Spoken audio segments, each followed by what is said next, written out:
Hey guys, it's Gus, and Mod 24 is out, and I'm enjoying it. I don't know about everybody else, but I ran with a lot of players who seem to be enjoying it.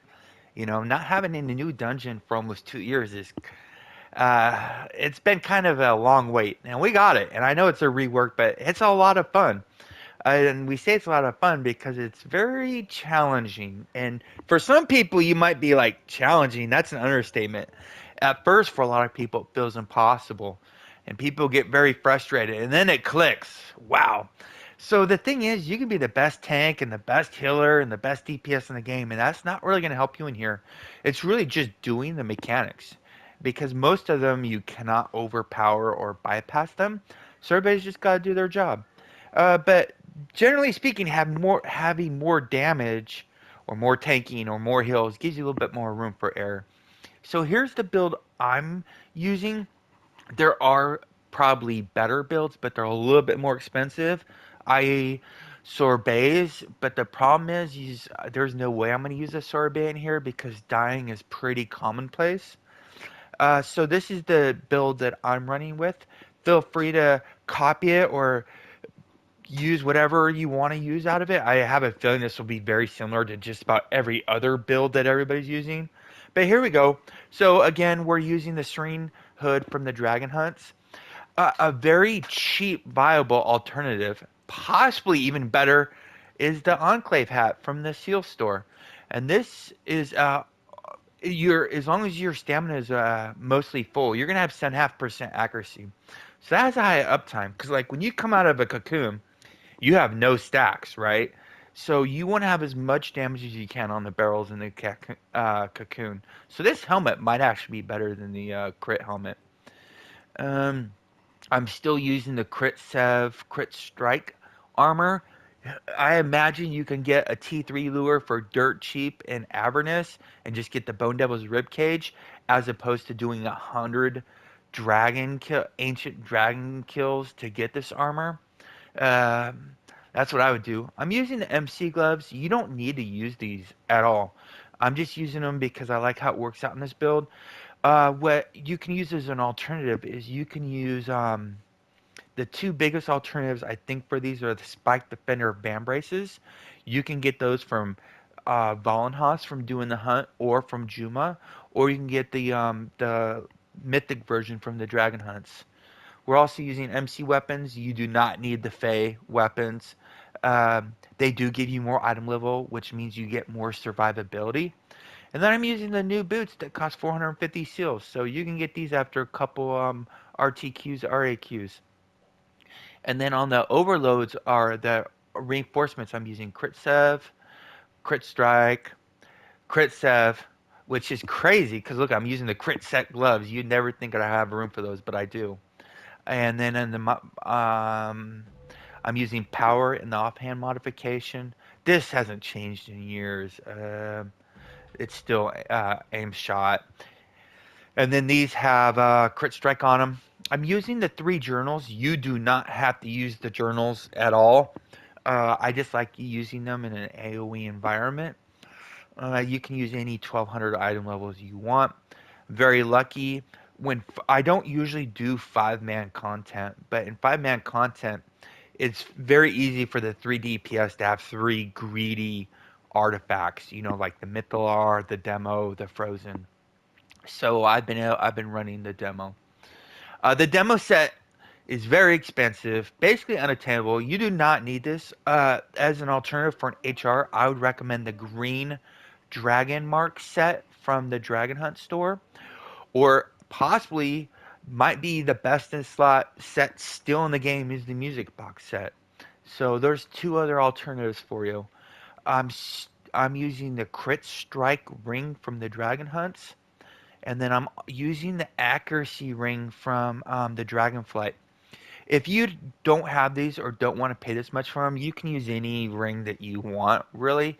I was using the Voss accuracy ring, but that gives the ratings, not stats, and this gives the stats. So you can get a little bit more damage output using these. Um, There's not a lot of good alternatives. Like the 3% damage rings are just really bad. I don't like them at all. It's such an insignificant damage boost. 5% accuracy is very underrated in the game. It's kind of funny when I see builds with like 40% accuracy, and I mean they're still viable, but they're nowhere near unleashing their potential. And then you can't go wrong with this shirt. It's still arguably the best shirt in the game, and it's really cheap. I bought a bunch of these, but I'm imagining the market got flooded with them again. So they might be like 3,000 yen. You want to get the accuracy and crit strike. There's only one of these shirts, the crota shirts, that gives two offensive ratings. So you want the accuracy crit strike one, and it gives 5% CA. And then the pants, I'm using the pants from the Dragon Hunts. You can use any pants you want. The only reason why these ones stand out is very few high item level pants give offensive stats, and this one gives 2,400 crit strike. And all of these four gears, they're all using the combat advantage jewel armor reinforcement kit. Stats, I know people are into those. Um, I got these three stats tuned very, very nicely. Accuracy looks underwhelming, but it's not. Because remember, as soon as I group up with somebody, you get 10,000 accuracy. So that brings us up to 74. That brings us up to 66%. Also, I didn't use it. The three consumables I use are Flask of Potency, Squash Shoot now, and then the Sunlord's Gift Elixir. Those that gives nice accuracy. So here's what the ratings look like with the three consumables. Now we're at 66.8. Remember, you're getting 10,000 from the boots. But every tank and healer I know running this dungeon are running both auras. So the tank is going to run, generally speaking, the runic aura or the other aura. I think it's mystic aura. One of them gives 2250 power, 2250 accuracy, and then the runic aura gives 2250 power, 2250 defense, and they stack. So really, in a group, I'm not getting 10,000 accuracy. I'm getting 12,250, which brings us right up to like 79,000. And then if you really want to get super sweaty, you can bring that up to 80k using one of these invocation blessings. There, we got it first try. So um, but I wouldn't recommend that. You're just wasting it. So we're sitting at 80k, a little bit over 80k accuracy, combat advantage, crit strike, and crit severity, which is just under the 81,000 item level. And so it's very difficult to get stats this close to your rating without going over rating. Power looks a little bit small, but remember we're getting 3.75 power times 4, which is 15%. So that's going to bring from the raptors that we have as a companion bonus. So that brings us up to 84%. And then we're also getting 4.5% from the 4,500 ratings from the two auras. So now we're sitting at 88.5% power. I'm okay with that. I really am. I could squeeze out another 1,000 power from a consumable. Like I could use the Scroll of Fate power. I could use the Invocation Blessing. I'm not worried about it. If as long as I'm not green, yellow, or green, orange, or red on anything, I'm happy. Because if these are any colors, that means you've wasted stats and your build is not as efficient as possible normally. So I'm always happy when I get them. I'd rather be at 89.9% than I would be being green because that means I'm wasting stats. Uh, Now, these ratings are a little bit deceiving. Crit severity, you're getting 7.5% from the shirt. So, or I'm sorry, the chest piece. So we're really seeing it like 87%, 87.5%. Crit strike, we're getting 10%, well, up to 10% from the helmet. You usually will not have 10 stacks. But if you can get up to 10 stacks plus 7.5%, so that will put us at 88% crit strike. And if you have a paladin healer, they'll give you 2%, so you bet 90. Combat advantage, you're getting 7.5% from your companion bonus acute senses right there. That has a very high uptime, so that puts you at 80%. And then you're getting 5% because the tanker healer will be running shooter, so you'll be at 85. And I'm very happy with 85. I'm not going to do anything to change that because I'm also a Gith race. If you can be a Gith, the Gith is more favorable than the Wood Elf because the Wood Elf gets 5% crit, but it gives 2% wisdom, 2% charisma, and 2% dexterity, or +2 to wisdom, +2 to charisma, and +2 to dexterity. And the problem is you're losing out on +2 strength, which is arguably it is the best attribute, and you don't want to lose out on that.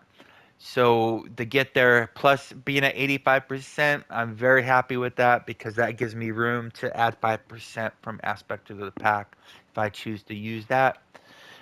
So combat advantage is at 85, crit strikes at 88, crit severity is at 87.5, and then accuracy is at 71%, powers at 88.5.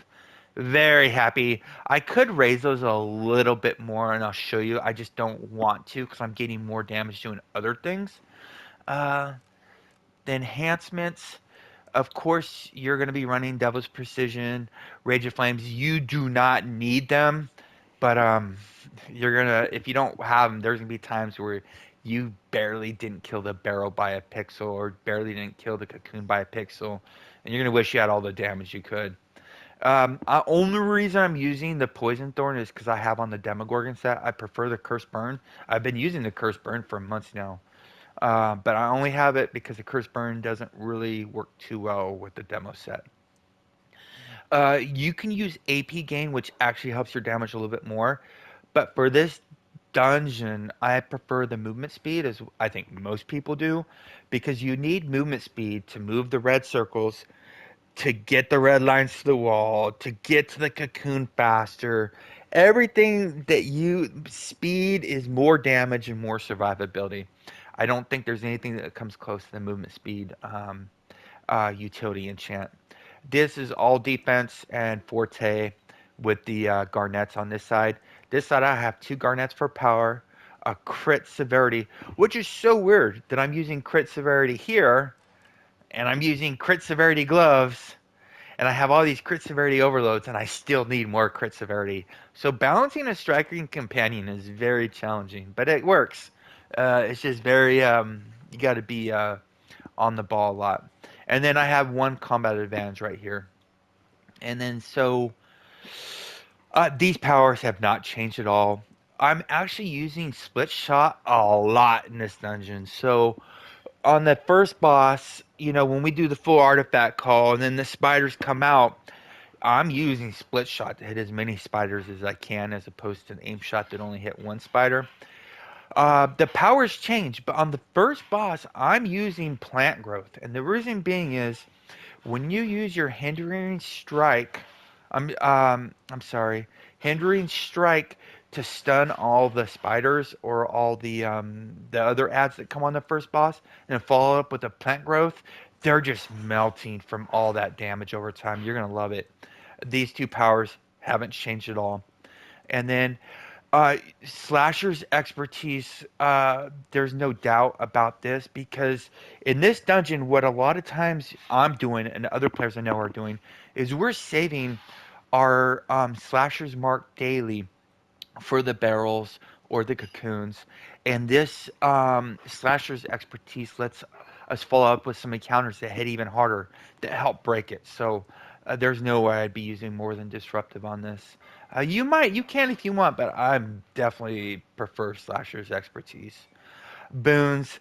Oh, look at more crit severity. So even though I have those MC gloves for crit severity, I still have room for more. So that's what I'm using right there. Defense and revive sickness boon. I would like to use the movement speed boon, but I haven't had a deathless run yet. And when you start dying, it just starts a chain reaction of pain when you start dying in that dungeon. So this helps mitigate that pain right there. The boons haven't changed. Everybody's using the same thing. All offensive stats, the movement speed one, um, bloodlust, forte, and you can either use recharge speed or you can use AP. I'm actually preferring the recharge speed, but I could go back to I could go back to AP game. Companions. You can use any companions you want. The first boss, I am normally using. Oh, I'm using the succubus, and the reason being is that barrel. I'm sorry. I am using. Which one am I using? I'm using the Get Yankee on the third boss.